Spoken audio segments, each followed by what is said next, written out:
Ok, nous bénissons l'Éternel pour cette troisième partie de cette série d'enseignements que nous sommes en train d'enseigner, de partager avec le peuple de Dieu. Et nous attendons déjà des cours. Je sais que l'Église de Dieu, les enfants de Dieu, les gens qui nous suivent sont vraiment bénis par rapport à cet enseignement. Nous parlons toujours sur ce même thème, Covid-19, armes du diable pour ce temps prophétique. Et nous sommes dans notre troisième partie.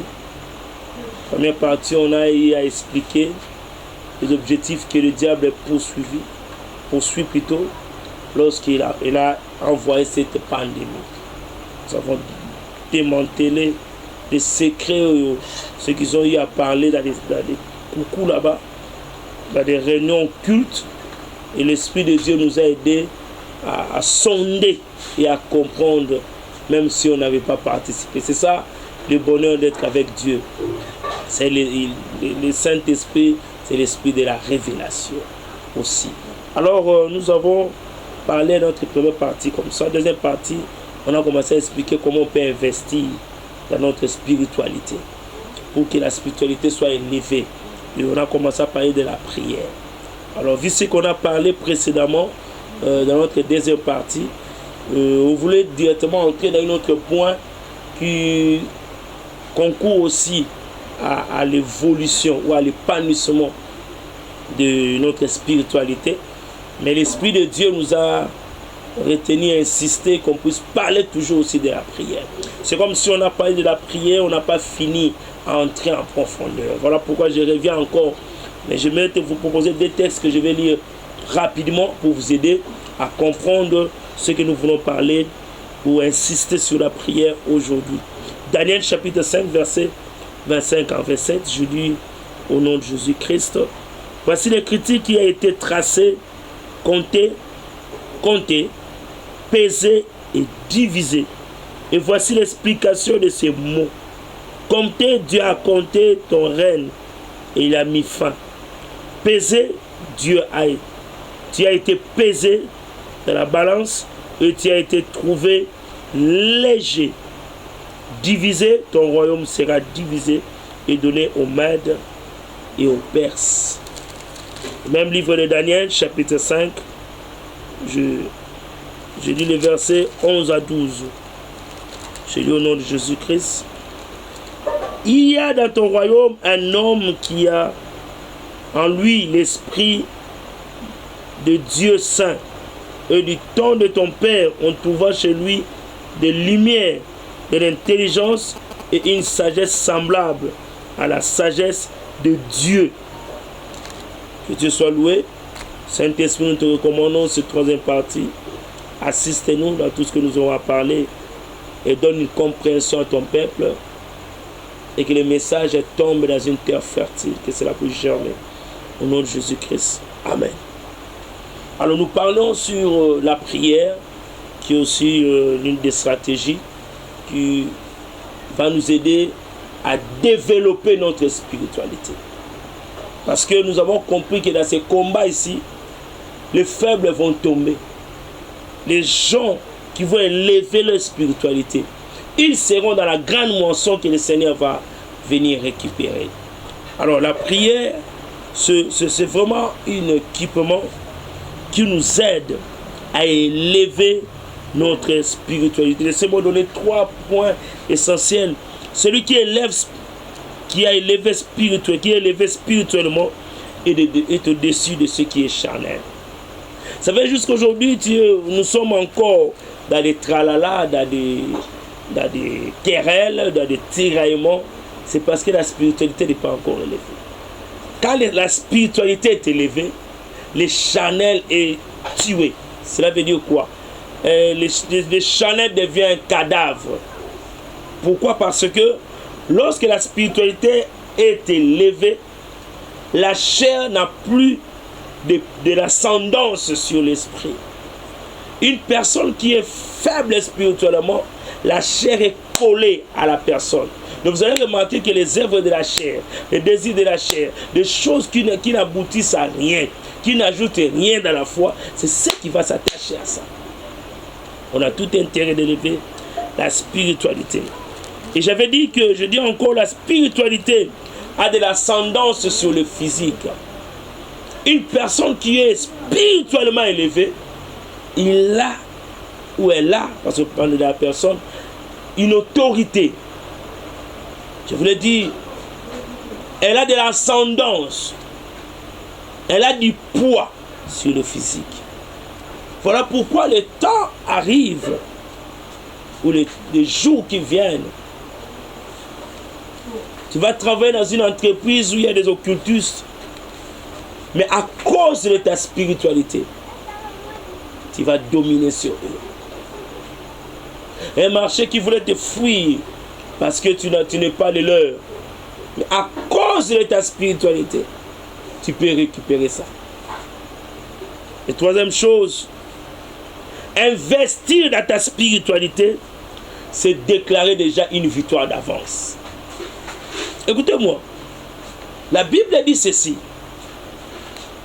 Au temps de Daniel, Daniel a vécu dans une époque où l'occultisme était dans son milieu. Le roi Nabuchodonosor, c'était un occultiste. Et il travaillait avec une équipe des astrologues. Une équipe où il y avait des démoniaques, où il y avait des féticheurs, il y avait des occultistes qui étaient tout autour de lui. Mais la Bible dit quelque chose d'important.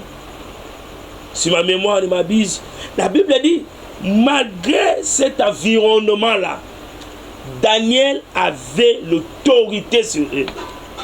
Daniel dominait sur eux, jusqu'au point qu'on a élevé Daniel, qui puisse gérer les magiciens, se sentir des astrologues. Oh mon Dieu, je prie toi qui m'écoutes, vous qui m'écoutez maintenant là. Le temps est arrivé à cause de ta spiritualité.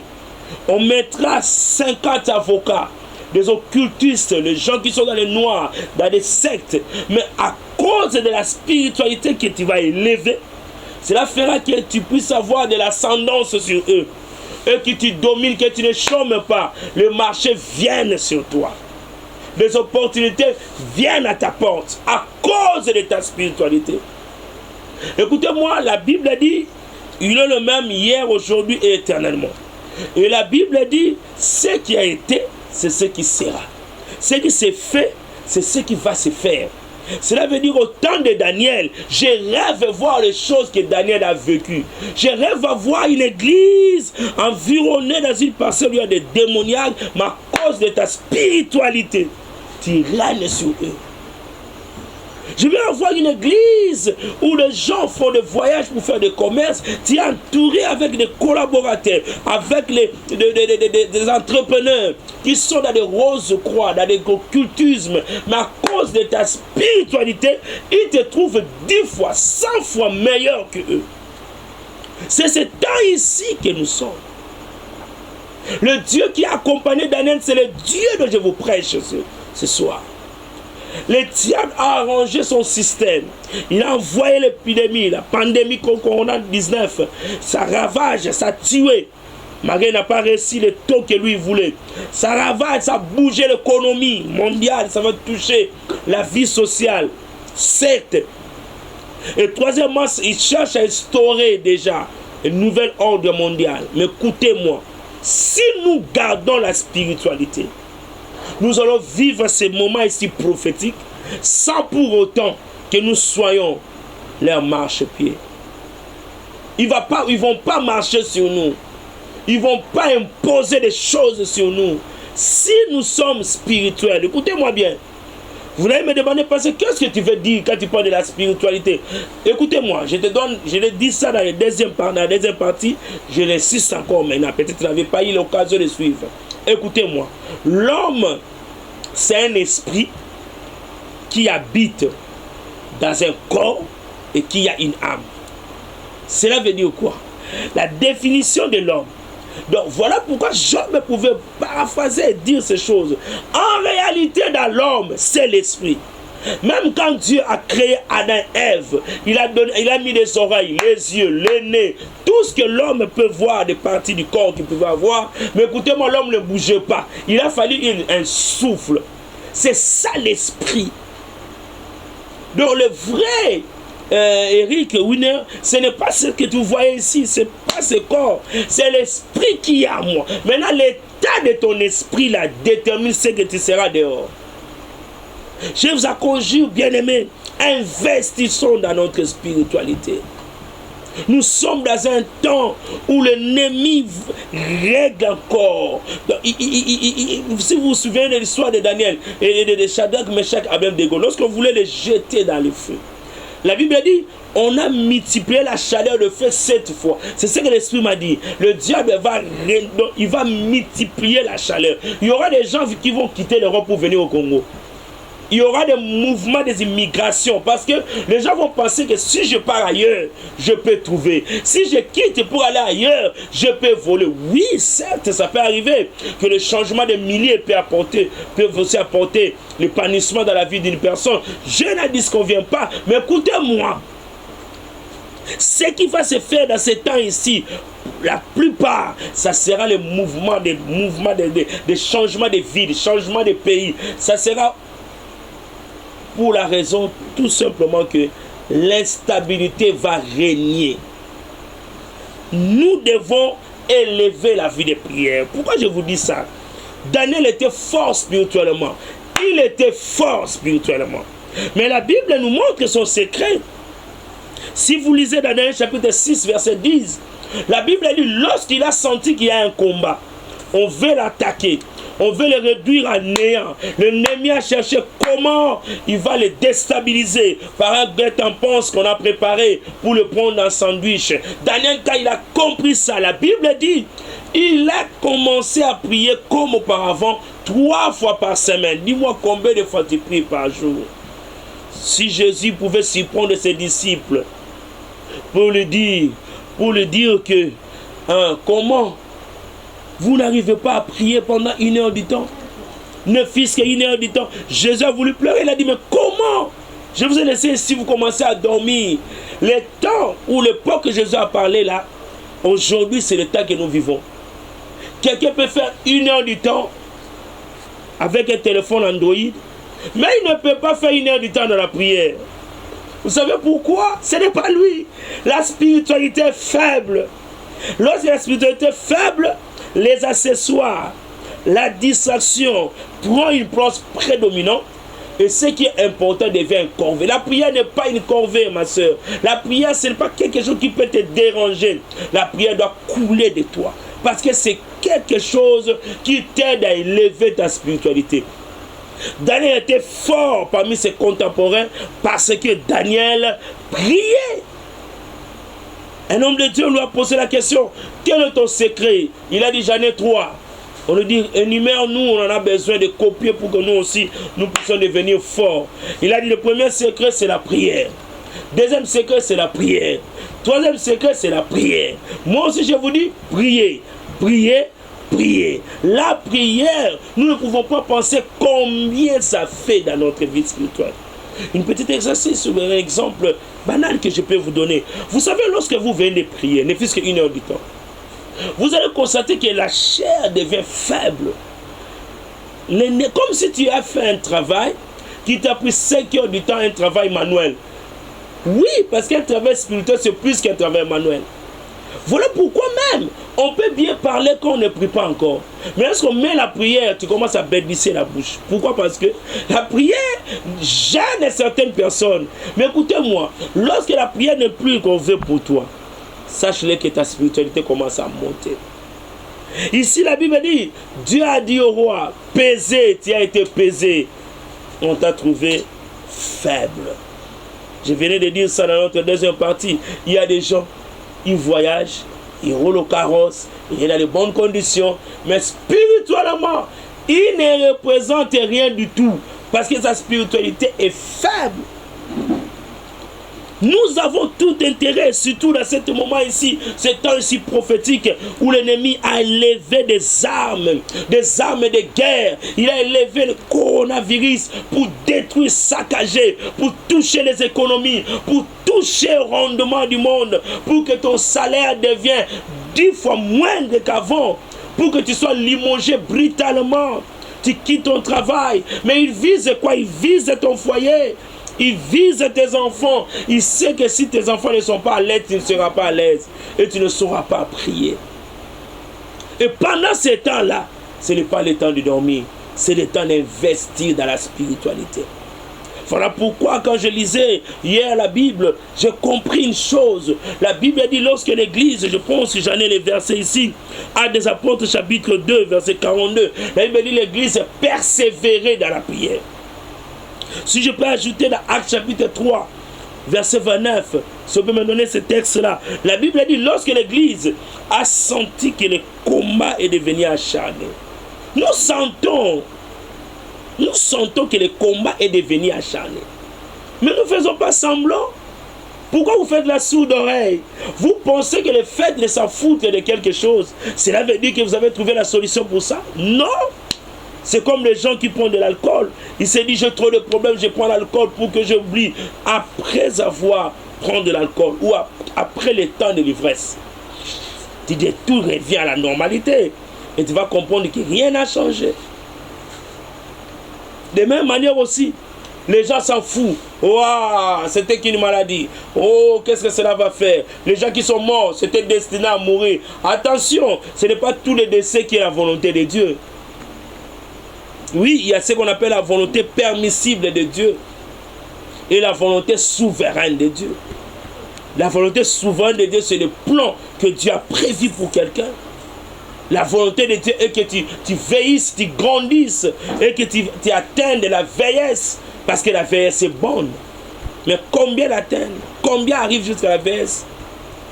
Et des fois nous disons tel est décédé. C'est Dieu qui a donné, c'est Dieu qui a pris, c'est la volonté de Dieu. Le ciel dit non. Oui, le ciel dit non, les anges disent non. Ce n'est pas nous qui avons voulu cette mort-là. Mais du moins, on a permis ça. Mais on n'est pas des dons. Voilà pourquoi je déclare, ne t'en fous pas de ces moments. Et ne pense pas le fait de s'en foutre, que le moment là va passer. Non. Le diable est là. Et il a mis une arme devant nous pour nous déstabiliser. Soyons sérieux. Regardons les choses en face. Ça ne sert à rien de s'en foutre des situations. Mais comprends comme les gens du temps de l'église. La Bible dit ils ont compris que les menaces étaient devenues acharnées. Que le problème était devenu à un niveau où ils n'arrivaient plus. Ils ne savaient plus à quel sort se vouer. La Bible me dit, ils ont levé l'option de prier. Oh, ce soir, ce matin, je ne sais pas l'heure que tu me suis, je te propose de lever l'option de prière. De lever l'option de la prière. Parce que, à la lieu où vont les choses, écoutez-moi, peuple de Dieu, ne nous dormons pas. Ne mettons pas nos yeux accrochés vers les vêtements, accrochés vers la nourriture, accrochés vers les plaisirs, accrochés vers la distraction. Attention! L'ennemi nous a envahis et nous devons aussi s'élever. Ces gens, ils ont levé l'option de la prière. Oh, j'aime lorsque la prière devient une option. Lorsqu'on lève l'option de la prière, les choses changent. La Bible dit lorsqu'ils ont prié. Oh, je bénis Dieu pour cette grande vision qu'il nous a donnée d'établir un programme de l'intercession pour tous. Ça sera chaque jour, on va prier en ligne avec nous en live et on va prendre des moments de prière. Ils ont levé le son de la prière. La Bible dit, la terre a tremblé. Oh Seigneur, je prie que la terre de la France puisse trembler parce que quelqu'un a prié. Je prie que la terre de la Belgique tremble. La terre de Nigeria, de l'Afrique du Sud, de Congo, la terre de l'Asie, la terre de l'Océanie, la terre de l'Amérique puisse trembler parce que quelqu'un a prié. Il a compris qu'il y a un danger imminent qui arrive. Il a levé l'option de la prière et la terre. Quand je parle de la terre à trembler, cela veut dire le monde des ténèbres doit comprendre qu'il y a des gens qui prient. Il y a des gens qui sont spirituels. Il y a des gens qui investissent dans leur spiritualité. Mais si nous rentrons en arrière, eux aussi étaient comme nous aujourd'hui peut-être. Peut-être on s'en fout de la prière. On se dit c'est trop, le pasteur aussi exagère. Prière, prière. Et c'est ce Dieu-là, il n'a pas fini à écouter. Lorsque Jésus est venu prier à la montagne, ils avaient paniqué. Et ils dormaient plutôt. Jésus leur a dit, pourquoi vous dormiez? Priez pour ne pas tomber à la tentation. Celui qui prie ne tombe pas à la tentation. Celui qui prie, il ne tombe pas dans cette aventure de Covid-19. Celui qui prie, son foyer ne va pas bouger parce qu'il y a un Dieu qui est avec lui. Jésus les a bougés. Pourquoi vous dormiez? Ce n'est pas le temps de dormir. Veillez et priez. Mais j'ai vu dans la Bible, après cette époque-là, les gens que Jésus pouvait bouger, et ont commencé à bouger aussi des gens. La Bible a dit Pierre et Jean, ils étaient dans la prière. Actes des Apôtres, chapitre 2, verset 42. La Bible dit ils persévéraient dans la prière. Cela veut dire c'est une vie, il faut persévérer. Demain, tu peux te fatiguer, tu dis non, je persévère. Je ne vois pas clair, je sens qu'il y a un vent qui veut frapper dans mon foyer. Un vent de maladie, un vent de la pauvreté, un vent de chômage, un vent, on a limogé là-bas. On a limogé là-bas. Bientôt, on va limoger chez nous. Écoutez-moi, on peut limoger tout le monde. C'est possible que vous soyez un rescapé et qu'on ne vous limoge pas et qu'on ne vous touche pas. Ils ont prié et la Bible dit ils ont changé de donne. Je suis venu t'exhorter que ta taille de ta spiritualité dépend aussi de ta façon de prier. Plus tu aimes la prière, plus tu deviens de plus en plus fort spirituellement. Dis-moi ta taille de ta spiritualité, je te dirai quels sont les genres de combats que tu peux affronter. Quels sont déjà des combats que tu peux faire face? Je prie Dieu que cet enseignement puisse te soulever là où tu es. Quelqu'un là où il est malade, tu me suis. Je ne sais pas tu es où. Écoutez-moi, il y a un Dieu qui guérit, qui s'élève maintenant, qui te guérisse là où tu me suis. Tu as atteint au cancer, maladie, la médecine a dit c'est fini. Il n'y aura plus de guérison. Mais laisse-moi te parler comme un homme de Dieu. Il y a quelqu'un qui peut guérir. Il s'appelle Jéhovah Rapha, le Dieu qui guérit toutes sortes de maladies. C'est le Seigneur Jésus-Christ. Là où tu me suis, il y a un problème. Nos numéros sont là, les numéros de WhatsApp, vous allez le voir. Les numéros des appels normaux, vous allez le voir. Dans notre petit écran, vous allez voir ça. Et entrez en contact avec nous, nous sommes disposés pour vous. Pour des conseils, pour des orientations, pour des directives et pour des prières. Gratuitement, nous sommes disponibles. Élève ta spiritualité, les démons ne domineront plus sur toi. Élève ta spiritualité, les diables n'auront pas le pouvoir sur toi. Élève la spiritualité, la maladie ne va plus dominer dans ton foyer. Élève ta spiritualité, le chômage qui est envoyé par le diable ne va pas entrer. Élève ta spiritualité, ton couple qui a descendant, qui bouge, qui ballotte à tout moment, ça peut prendre une stabilité. Élève ta spiritualité. Le chômage peut changer un emploi. Élève ta spiritualité.